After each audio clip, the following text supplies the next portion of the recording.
রিতিকা। মাসি সকাল থেকে কিছু খাইনি, আমার খুব খিদে পেয়েছে। খিদে তো আমাদেরও পেয়েছে। ঠিক আছে যা, তুই রান্নাঘরে গিয়ে ভাত আর চিকেন কষা বসিয়ে দে। আমি তো রান্না করতে পারি না। আগের দিন রান্না করতে গিয়ে আমার হাতে ছ্যাঁকা লেগে গেছিল। তাহলে কি তোর জন্য রান্নাটা আমাদের করতে হবে? তোর দায়িত্ব শুধু আমাদের নাকি? মাসি এটা বললো শুনলি না? জাগিয়ে রান্না কর। মহারানী উনি, ওনাকে নাকি খাওয়াতে হবে। তোর মা এখানে কোনো চাকর রেখে যায়নি রে। তোর মা যেরকম চালবাজ তুইও সেরকম হয়েছিস। শোন, খিদে পেলে নিজেকে রান্না করে খেতে হবে, বুঝেছিস? একটু হাতে ছাকা লাগলে কিছুই হয় না, আস্তে আস্তে সব শিখে যাবি। যা এখন। মেশো, আমার জন্য মা যে টাকাটা পাঠায় সেটা দিয়ে প্লিজ কিছু খাবার অর্ডার করে দাও না। কি বললি? তোর তো বিশাল বড় সাহস। তোর মা লাখ টাকা পাঠায় নাকি রে? যে টাকাটা তোর মা পাঠায় না সেটা তোর খাওয়া দাওয়া পড়াশোনা ওসব খরচেই চলে যায়। তোকে যে বাড়িতে থাকতে দিচ্ছে এটাই অনেক। আর শোন, একদম বেশি কথা বলবি না, না হলে কিন্তু এই বাড়িতে তোর আর থাকার জায়গা থাকবে না, বুঝেছিস? তোর যদি খিদে পায় যা রান্না করে খা, না হলে এখানে চুপচাপ বসে থাক।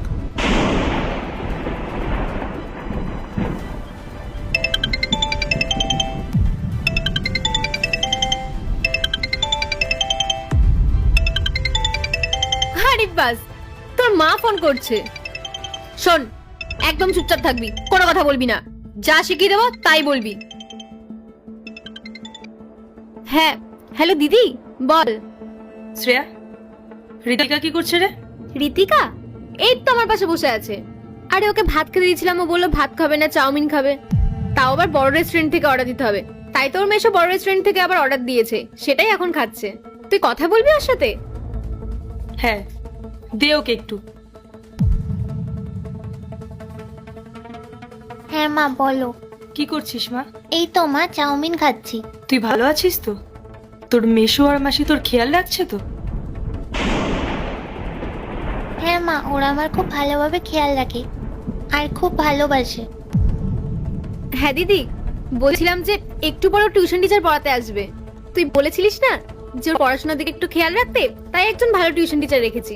অনেক টাকা মাইনে নেয়, আর ওর ভবিষ্যৎ বলে কথা, এটুকু তো করতেই হবে।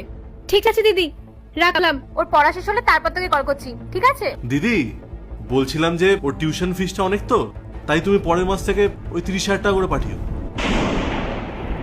30,000 টাকা? কি বলছো এসব তোমরা?